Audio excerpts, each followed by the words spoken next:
Forward cast की कुल आबादी भारत देश में 30 से 31% के करीब है, लेकिन इनको कोई रिजर्वेशन आज तक नहीं मिला है। अभी पिछले कुछ सालों में नरेंद्र मोदी ने 10% रिजर्वेशन इकोनॉमिक वीकर सेक्शन को दिया है। इकोनॉमिक वीकर सेक्शन के लिए 10% रिजर्वेशन लगाया है।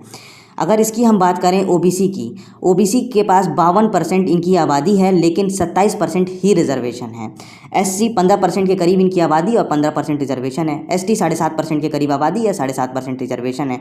अगर हम बात करें सारी जातियों को उनके हिसाब से, उनकी आबादी के हिसाब से जो मूर्ख लोग कहते हैं इस देश में रिजर्वेशन मिलना चाहिए, तो उस हिसाब से 100% सीट तो ऑलरेडी चली जाएंगी। और जिस देश में 100% रिजर्वेशन होगा ना, वो देश विश्वगुरु तो कभी नहीं बन सकता। अभी तत्कालीन स्थिति की बात करें तो 60% तो मिनिमम लगेगा ही लगेगा। अगर कोई नहीं चाहता है रिजर्वेशन लगाना अपनी किसी भी स्कीम में या फिर प्राइवेट कंपनी हो, तो भी उसको मजबूरी में लगाना ही लगाना है। और 70% रिजर्वेशन जो है वैसे भी लगेगा। यहाँ पर एक बात और आपको बता देना चाहते हैं, फॉरवर्ड कास्ट की जो ये सीट्स हैं उसमें कोई भी जा सकता है, ठीक है, इस 30 से 31% में, लेकिन ये बाकी किसी में नहीं आ सकते हैं, ठीक है। जैसे ओबीसी वाला भी अगर जब फॉरवर्ड कास्ट के मेरिट में आ गया, जनरल मेरिट में आ गया तो जा सकता है, एससी वाला भी जा सकता है, एसटी वाला भी जा सकता है, लेकिन ये किसी में नहीं आ सकते हैं, ठीक है। इस देश में ये बहुत बड़ा अन्याय है जो कि चलता आ रहा है। और जिस देश में 70% रिजर्वेशन रहेगा, वो चाइना से टक्कर लेना, अमेरिका से टक्कर लेना सपने में भी भूल जाए।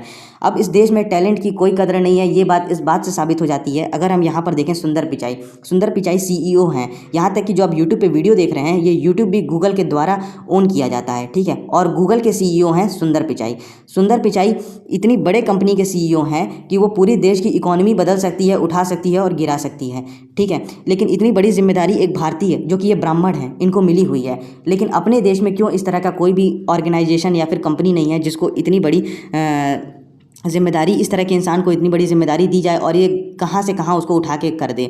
बहुत से सर्च इंजन है, मोज़िला, फायरफॉक्स, ओपेरा मिनी, लेकिन वो सारे सर्च इंजन फीके पड़ जाते हैं क्योंकि यहाँ पर सुंदर पिचाई बैठे हैं जो कि गूगल के सीईओ हैं। अब मैं आपको बता दूं, गूगल इतना आगे जा चुका है, लेकिन हमारे देश में रह करके ये लोग क्यों नहीं कमा पा रहे हैं? क्योंकि सिंपल कारण है रिजर्वेशन। हमारे देश में टैलेंट की कोई कदर नहीं है, इस तरह के लोगों की कोई कदर नहीं है। सिंपल से 60-65 हज़ार रुपये की नौकरी के लिए दर दर की ठोकरें खाएंगे, मार खाएंगे इधर उधर, और तो और इन्हें गालियाँ दी जाती हैं।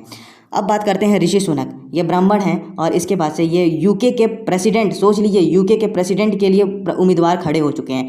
अपने इतने तेज तर्रार नेता हैं, लेकिन अपने देश में क्यों नहीं खड़े हो पाते हैं? तो सिंपल सा रीज़न है कि इनके पास जाति प्रमाण पत्र नहीं है, जैसे बाकी नेताओं के पास होता है। बहुत से नेता, जैसे कि किसी के पास हिंदू होने का जाति प्रमाण पत्र होता है, किसी के पास दलित होने का जाति प्रमाण पत्र रहता है। बिहार में चले जाइए, जितने भी नेता हैं उनके पास खुद का कोई टैलेंट नहीं है, मात्र उनका एक टैलेंट है कि उनकी जाति उनका टैलेंट है। उसके अलावा कोई भी उन्होंने आज तक ऐसा काम नहीं किया है जिसकी वजह से उनको याद रखा जाए। जो काम करने वाले लोग हैं आज वो बैठे हुए हैं और इस बात से साबित है कि इस देश में टैलेंट की कोई कदर नहीं है। यहाँ पर साफ सीधी बात, जैसे ये लोग कहते हैं कि हमें इतना परसेंट, हमें इतना परसेंट, आजकल ये भी कहते हैं कि हमें इतना परसेंट, ये भी कहते हैं हमें इतना परसेंट, तो देश बस बर्बाद हो जाएगा और कुछ नहीं होगा। जिस देश में अगर इतना भी दे दिया जाएगा तो ये 70% से ऊपर रिजर्वेशन चला जाएगा और जो बची हुई सीट रहेगा उसमें ईडब्ल्यूएस, महिला कोटा और कितनी सीट्स रही जाएंगी। 7 से 8% लोग जो डिजर्व रहेंगे वही पहुंच पाएंगे, बाकी जितने लोग रहेंगे वो सारे अब रिजर्व सीट पे आएंगे, किसी ना किसी की सीट लेकर के आएंगे। तो जो लोग 92% लोग, जिन लोग की नौकरी जाएगी, वो किसी ना किसी एमएनसीज में काम करेंगे और वो एमएनसीज ऊपर जाएगी, जैसे इधर काम कर रहे हैं। बस इससे देश बर्बाद हो रहा है और कुछ नहीं हो रहा है। सोचिएगा, विचारिएगा और अपने राय जरूर रखिएगा।